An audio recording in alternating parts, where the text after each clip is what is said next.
Wealth కార్నర్ని మనం గుర్తించడం ఎలా? వెల్త్ కార్నర్ అంటే సంపద కార్నర్. వెల్త్ అంటే సంపద. ధనము వేరు, సంపద వేరు.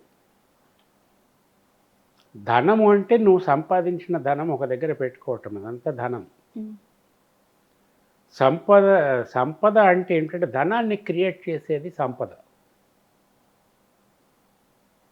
ఒక ఇల్లు కొనుక్కున్నారు, దానికి రెంట్కి ఇచ్చారు మీరు, దాని మీద నెలకింత రెంట్ వస్తుంది మీకు. ఆ ఇల్లు సంపద, మీకు రెంట్ని తయారు చేసి ఇస్తుంది ఎవ్రీ మంత్. ఒక పొలం దున్ని వరి వేసి పెట్టారు, లేకపోతే ఏదైనా పంట పండిస్తున్నారు, అది బాగా పండుతుంది, మీకు సంవత్సరానికి అక్కడి నుంచి ఇంత ధనం వస్తుంది, అది సంపద. సంపద ఏది? వచ్చే ధనం ధనమే. సంపద ఏది? ఆ పొలం మీ సంపద. అట్లా అన్నమాట. ఇప్పుడు అట్లాగే ఒక క్యాబ్ డ్రైవర్ ఉన్నాడు, ఆ క్యాబ్ నడిపిస్తూ ఉంటాడు, దాని మీద వచ్చేటటువంటి ఆ ఈఎంఐలు కట్టగా పోంది కొంత ఇన్కమ్ వస్తుంది, ఆ కారు అతని సంపద, వచ్చేది ధనం. అట్లా సంపద ఉన్న ఇంట్లో కూడా ఒక సంపద కార్నర్ అనేది ఒకటి ఉంటుంది. అంటే ఆ సంపద కార్నర్ అంటే ఏంటి? ఆ కార్నరు మనకేం సంపాదించి పెట్టదు, కానీ మీకు సంపదను క్రియేట్ చేసుకోవటానికి కావలసినటువంటి శక్తిని ఇస్తుంది. Also that is called receiving corner of wealth. అంటే ధనాన్ని రిసీవ్ చేసుకునే కార్నర్ అన్నమాట, అది సంపద. ఇప్పుడు ఏమిటి, మన ఆలోచన సరిగ్గా ఉండాలి, మనం సరైన నిర్ణయాలు తీసుకోవాలి, మనకి సరైన ఇన్కమ్ రావాలి, వ్యాపారం బాగా నడవాలి. అంటే మనకి సూచించిన ప్రకారం ఏంటి, ఒక ఆఫీస్ అయితే ఈ మాస్టర్ మైండ్ ఏదైతే ఉంటుందో, అంటే హెడ్ ఆఫ్ ది డిపార్ట్మెంటు నైరుతి కార్నర్లో కూర్చోవాలి, అతని మాట అందరూ పాటించాలి. అంటే అతనికి ఆ శక్తి ఉంటుంది, అక్కడ అజమాయిషీ చేయగలిగే శక్తి. ఈ వేరే దగ్గర ఉన్న వాళ్ళకి కూడా ఈయన అజమాయిషిని అంగీకరించేటటువంటి సత్వ ఉంటుంది వాళ్ళకి, ఒక నిబద్ధత. ఇవి రెండు కోఆర్డినేట్ చేసుకోవటం వల్ల ఈయన ఆలోచన ప్రకారము అది నడుస్తూ ఉంటుంది. ఈయన ఆలోచనను సద్గతిలో నడిపించడానికంటే, సరైన దారిలో నడిపించడానికి ఈ దిక్కు ప్రాధాన్యత వహిస్తుంది, నైరుతిలో కూర్చోవటం. ఇక్కడ కూర్చుంటే సరిపోదు, ఆయన రిసీవింగ్ కౌంటర్ ఒకటి ఉంటుంది. ఇక్కడ ప్లానింగ్, ఇది ధనానికి ప్లాన్ చేయటం. రిసీవింగ్ కౌంటర్ ఒకటి ఉంటుంది. రిసీవింగ్ కౌంటర్ ఏంటి? ఇంటికి ఈశాన్యము రిసీవింగ్ కౌంటర్. తూర్పు ఈశాన్యమైనా ఉత్తర ఈశాన్యమైనా కూడా ఇది సంపదని రిసీవ్ చేసుకునే కౌంటర్. దాన్ని కూడా వెల్త్ కార్నర్ అంటారు. నైరుతి కూడా వెల్త్ కార్నర్. అక్కడి నుంచి వచ్చే వాటిని రిసీవ్ చేసుకోవటానికి తగిన విధంగా అక్కడ సింహద్వారం ఉండాలి. ఆ పరిస్థితి దానికి అనుకూలంగా, ఈశాన్యానికి అనుకూలమైన పరిస్థితి ఉండాలి. అనుకూలమైన పరిస్థితి అంటే ఏంటి?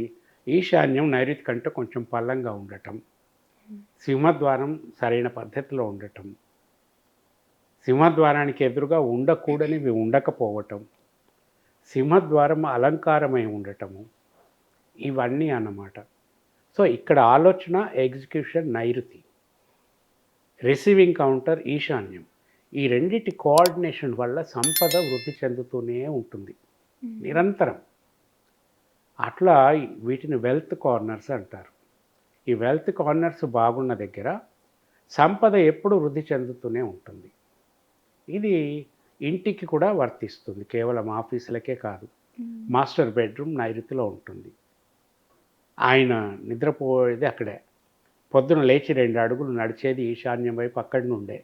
సో అతని దినచర్య beginning of the day starts with a positive attitude. ఇతని ఆలోచనలన్నీ ఆ విధంగానే ఉంటాయి. అలాగే దానికి కాంట్రారీగా ఉండేటటువంటి ఈశాన్యం గుమ్మం, ఇంటి యొక్క ఈశాన్య గుమ్మం అంత పర్ఫెక్ట్గా ఉండాలి. సో ఈయన దినచర్య కానివ్వండి, ఈయన ఆలోచన సరళి కానివ్వండి, ఇదంతా సంపదని పెంచే విధంగా ఉంటాయి. ఆ సంపదని రిసీవ్ చేసుకునే విధంగా ఈశాన్యం ఉంటుంది.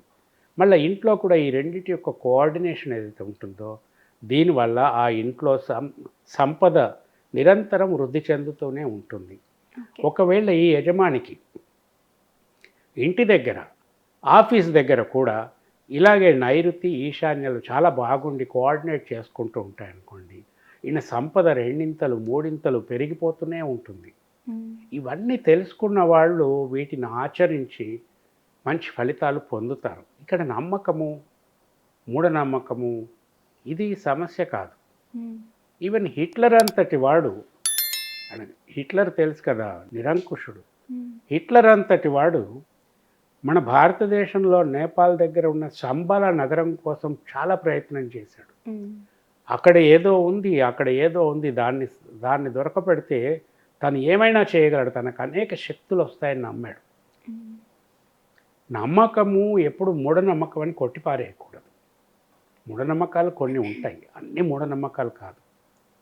మూఢంగా నమ్మేది మూఢనమ్మకం. అంటే ముందు వెనకాల ఆలోచించకుండా ఒకరు చెప్పేది నమ్మకం, మూఢనమ్మకం. హ్మ్. వాళ్ళ అనుభవంతో చెప్పొచ్చు, వాళ్ళు కూడా ఎక్కడో విన్నది చెప్పొచ్చు. వాళ్ళ అనుభవంతో చెప్పిన దాన్ని మూఢనమ్మకం అనుకోకూడదు. ఎక్కడో విని చెప్పింది మూఢనమ్మకం అయితే కావచ్చు. సో మనం నమ్మి ప్రయత్నం చేసి చూడాలి. అది విఫలమైందనుకోండి, అది వదిలేయచ్చు. మొదటే ప్రయత్నం చేయకుండా ఊరుకోవటం వల్ల యుద్ధం చేయకుండానే ఓడిపోయినట్టు అన్నమాట. అవును. So this is the thing. నైరుతి, ఈశాన్యాలు వెల్త్ సెంటర్స్.